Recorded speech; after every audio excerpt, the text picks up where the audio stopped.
Hello everyone, commerce अध्ययन में आज हम देखने वाले हैं नॉट फॉर प्रॉफिट ऑर्गेनाइजेशन से related distinction between receipts and payments account and income and expenditure account. इन दोनों के बीच में हम डिफरेंसेस को देखेंगे। सो तुलना करने वाले हैं इस वीडियो में इन दोनों ही अकाउंट्स के बीच में। अगर आपको नॉन प्रॉफिट ऑर्गेनाइजेशन की परिभाषा जाननी है, इसकी विशेषताएं जाननी है और ये जानना है कौन कौन सी ऐसी संस्थाएं हैं जो नॉन प्रॉफिट ऑर्गेनाइजेशन कही जाती हैं, सो आप प्रीवियस वीडियो को ज़रूर देखिएगा, वहाँ से आपको हेल्प मिल जाएगी। मैं प्रीवियस वीडियो का लिंक डिस्क्रिप्शन बॉक्स में प्रोवाइड कर दूँगी, सो आप वहाँ से वीडियो को देख सकते हैं या फिर चैनल पर विजिट करके भी वीडियोज़ को देख सकते हैं। और अगर मैं आपको बहुत अच्छे से समझा पा रही हूँ, सो मुझे कमेंट सेक्शन में कमेंट करके ज़रूर बताएं और ये भी बताएं कि आप किन टॉपिक्स पर चाहते हैं कि मैं वीडियो बनाऊं। वीडियो अच्छे लगे तो लाइक ज़रूर करें, चैनल को सब्सक्राइब ज़रूर कर लें और बेल आइकन को प्रेस कर लें ताकि आपको आने वाले वीडियोस की नोटिफिकेशन मिल सके। तो चलिए स्टार्ट करते हैं अध्ययन इस वीडियो में। सो इस तरह से मैंने कुछ पार्ट्स में डिवाइड कर रखा है। सो जो फर्स्ट पॉइंट है वो है nature. It is a summary of the cash book. बात करते हैं इनकम एक्सपेंडिचर अकाउंट की। It is like a profit and loss account of a profit seeking entity. ठीक है।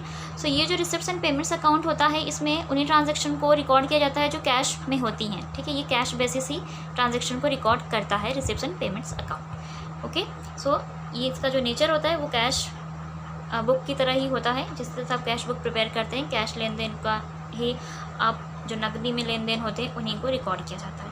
अगर बात करें इनकम एक्सपेंडिचर अकाउंट की, तो ये होता है प्रॉफिट एंड लॉस अकाउंट की तरह जो आप बनाते हैं।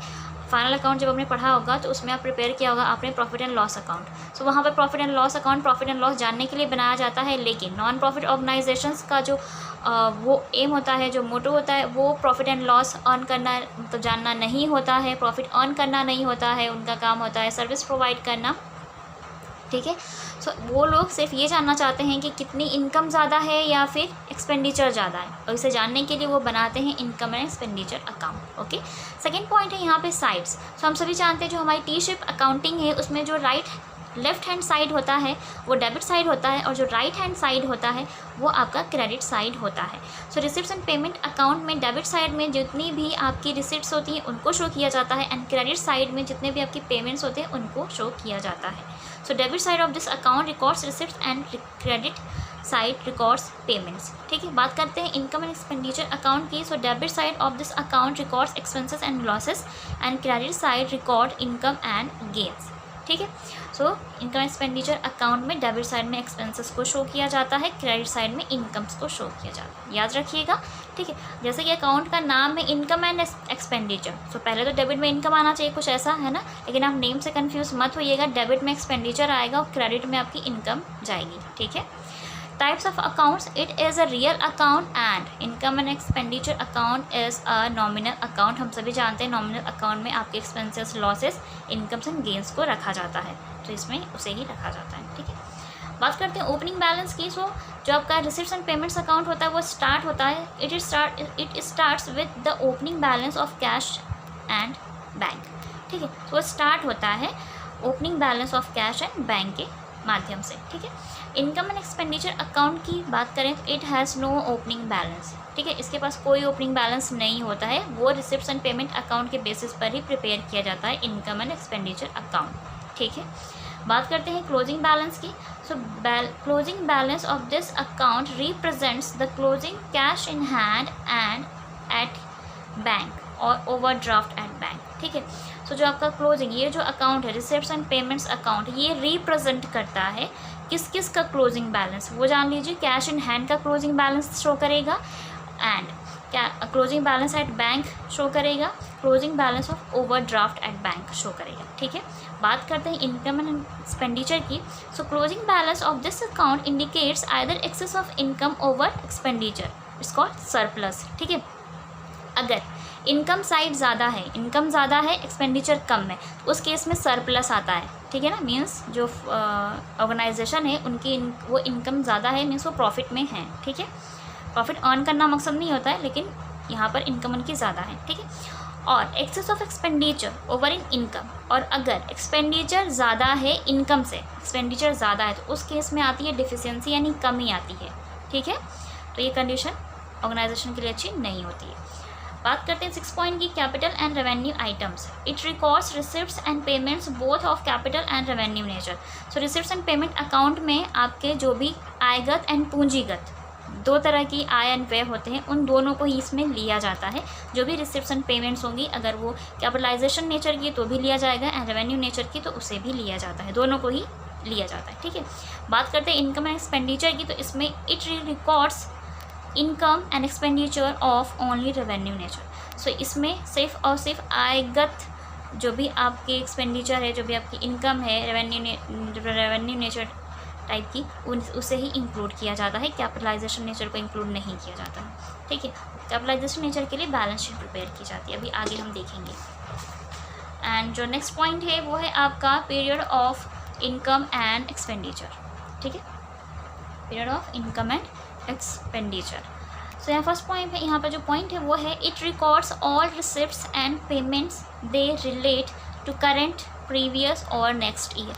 रिसिप्ट्स एंड पेमेंट अकाउंट में, ठीक है, उन सभी रिसिप्ट्स एंड पेमेंट्स को रखा जाता है जो रिलेट करती हैं करेंट ईयर से भी, प्रीवियस ईयर से भी एंड नेक्स्ट ईयर से भी। ठीक है, जो आपका चालू वर्ष है, जो आपका पिछला वर्ष है, उससे रिलेट करती हैं, और जो आपका अगला ईयर है उससे भी रिलेट करती हैं। ठीक है, उन सभी को रखा जाता है किसमें, रिसिप्ट्स एंड पेमेंट अकाउंट के केस में। It records incomes and expenditure of the current year only. इसमें सिर्फ और सिर्फ करेंट ईयर के ही एक्सपेंसेस एंड इनकम को ही रिकॉर्ड किया जाता है, करेंट ईयर के, याद रखिएगा, जो चालू वर्ष है सिर्फ उसी को लिया जाता है। एडजस्टमेंट्स की बात करते हैं तो adjustments are not considered. So receipts and payment account में जो भी एडजस्टमेंट्स होती हैं उनको कंसीडर नहीं किया जाता है, उनको लिया नहीं जाता है। It is necessary to consider adjustments, लेकिन जो आपका इनकम एंड एक्सपेंडिचर अकाउंट है उसमें कंसीडर की जाती है। इट मीन्स कि जो भी एडजस्टमेंट दी हुई हैं उनका ट्रीटमेंट किया जाता है इस अकाउंट में, इनकम एंड एक्सपेंडिचर अकाउंट में। बेस ऑफ अकाउंटिंग की बात करते हैं यहाँ पर, so it is prepared on cash basis of accounting. So ये जो अकाउंट है वो प्रिपेयर किया जाता है, ठीक है, बनाया जाता है कैश बेसिस पे। मीन्स जो भी ट्रांजेक्शन्स हो रहे हैं वो नकद में हो रहे हैं, कैश को दिया जा रहा है, कैश को लिया जा रहा है, प्राप्त हो रहा है। ठीक है, कैश में पेमेंट हो रहा है, कैश रिसीप्ट्स हो रही है, सो उन्हीं उसके बेसिस पे से प्रिपेयर किया जाता है। बात करते हैं हम इसकी, सो it is prepared on accrual basis of accounting. ठीक है, सो ये जो होता है आपका, ये प्रिपेयर किया जाता है अक्रूवल बेसिस ऑफ अकाउंटिंग में, इसीलिए इसमें जितने भी एडजस्टमेंट्स होती है ना उनको लिया जाता है। एडजस्टमेंट मीन्स जैसे कि कोई आउटस्टैंडिंग एक्सपेंस है लास्ट ईयर का, उसे ले लिया गया, कोई नेक्स्ट ईयर का करेंट ईयर में आपको प्रीपेड हो गया, आपने उसका भी ट्रीटमेंट कर दिया। ठीक है, सो ये अक्रूवल बेसिस पे होता है, चाहे कैश रिसीव हो चाहे कैश रिसीव ना हो। ठीक है, तो उनका पूरा का पूरा ट्रीटमेंट किया जाए, बट यहाँ पर कैश में ही होना चाहिए। यहाँ पर कैश में नहीं है तो कोई बात नहीं, चल जाएगा, बट ये होता है अक्रूवल बेसिस ऑफ अकाउंटिंग। बात करते हैं बैलेंस शीट की। It need not necessarily be accompanied by a balance sheet. यहाँ पर रिसिप्ट्स एंड पेमेंट के केस में, जैसा मैंने अभी बताया आपको, रिसिप्ट्स एंड पेमेंट्स में कैपिटलाइजेशन नेचर, कैपिटल नेचर की एंड जो आपके रेवेन्यू नेचर के आइटम्स होता है उन सभी को लिया जाता है, इसलिए यहाँ पर इसके साथ बैलेंस शीट बनाने की आवश्यकता है ही नहीं। ठीक है ना, balance sheet must accompany this account. यहाँ पर इसमें आपको बैलेंस शीट बनाना इसके साथ ज़रूरी होता है, क्योंकि आप जब income and expenditure account prepare करते हैं उसमें सिर्फ आप रेवेन्यू नेचर के आइटम्स को ही शो करते हैं, कैपिटल नेचर के आइटम्स को शो नहीं करते, तो उसे कहाँ लेकर जाएंगे हम, बैलेंस शीट में, इसलिए बैलेंस शीट बनानी पड़ेगी इसके साथ। ठीक है, ट्रांसफ़र ऑफ क्लोजिंग बैलेंस।